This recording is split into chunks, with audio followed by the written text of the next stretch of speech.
Please get ready for the passage.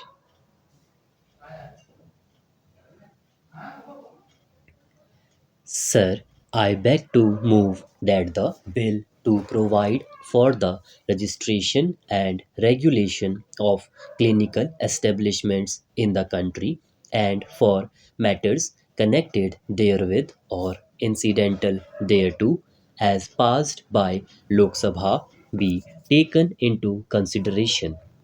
Many countries have regulatory frameworks for the delivery of healthcare services. Such regulations address a wide ranging set of issues from location of facilities to the type of treatment being provided in accordance with protocols and standards and ethical patient care. Such regulations are of particular importance in the health sector, more so when there is both the public and private sector provisioning of services. Phenomenal growth in the private sector in health, especially in the last decade, has significantly contributed to the socio-economic growth of the country. It needs to be acknowledged that impressive growth of the private sector has taken place despite very little active efforts at privatization in healthcare. Consequently, growth in the private sector in healthcare, though massive and impressive, has largely remained unregulated. Many unethical practices are being driven by the desire for profit maximization. This is despite the fact that some states have enacted laws for regulating healthcare providers. The general perception is that current regulatory process for healthcare providers in India is inadequate or not responsive to ensure healthcare services of acceptable quality and to prevent negligence.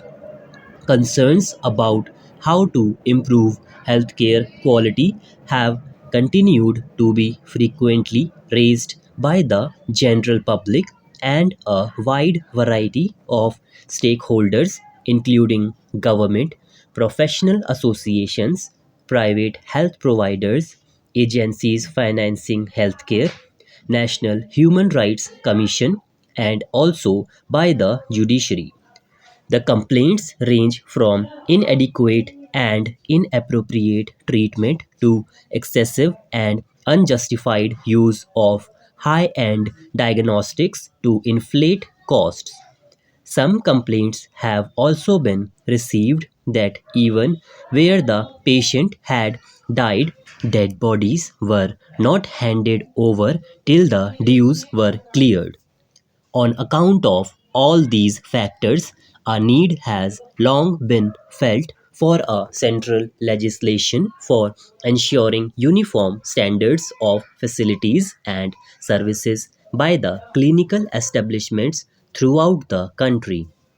In view of the above, the Clinical Establishments Registration and Regulation Bill 2007 was introduced in Lok Sabha on the 30th August 2007, and the same was referred to the Standing Committee on Health and Family Welfare, which made about 60 recommendations on the provisions of the bill.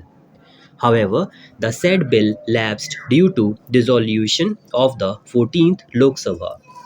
Therefore, the Clinical Establishments Registration and Regulation Bill 2010, incorporating therein certain recommendations made by the Standing Committee, was passed by the Lok Sabha on 3rd May 2010.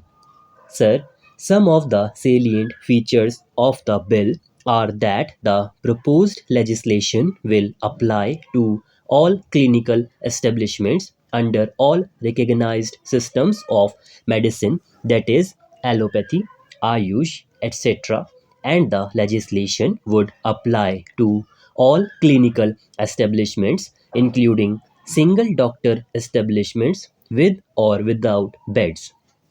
Registration of clinical establishments are to be made compulsory, and there would be a multi-member national council for clinical establishments to classify, determine and develop standards of clinical establishments, and also to compile and publish national register of clinical establishments.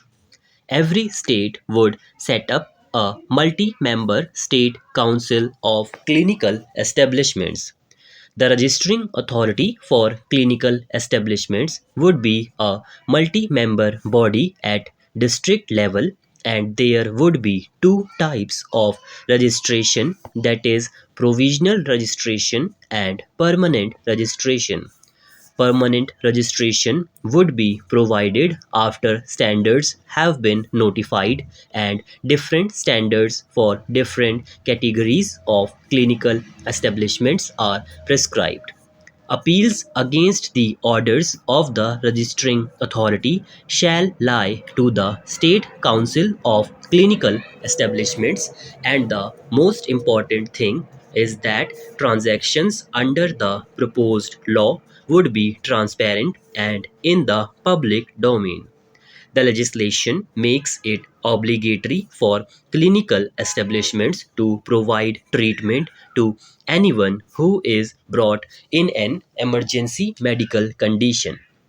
Sir, since health is a state subject, Parliament has no power to make law in the state except under the provisions of Articles 249, 250, and 252 of the Constitution.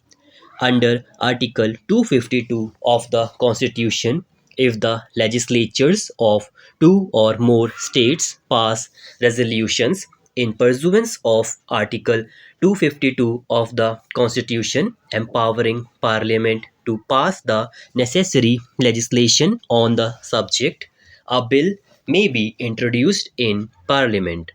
The legislatures of the states of Arunachal Pradesh, Himachal Pradesh, Mizoram, and Sikkim have passed such resolutions.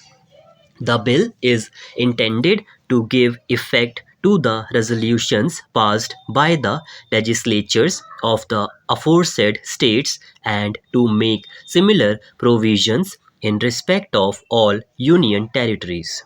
Sir, I have briefly touched upon the salient features of the bill and look forward to achieving the mandate of Article 47 of the Constitution for improvement in the public health, with a view to prescribe minimum standards of facilities and services which may be provided by the clinical establishments in the country.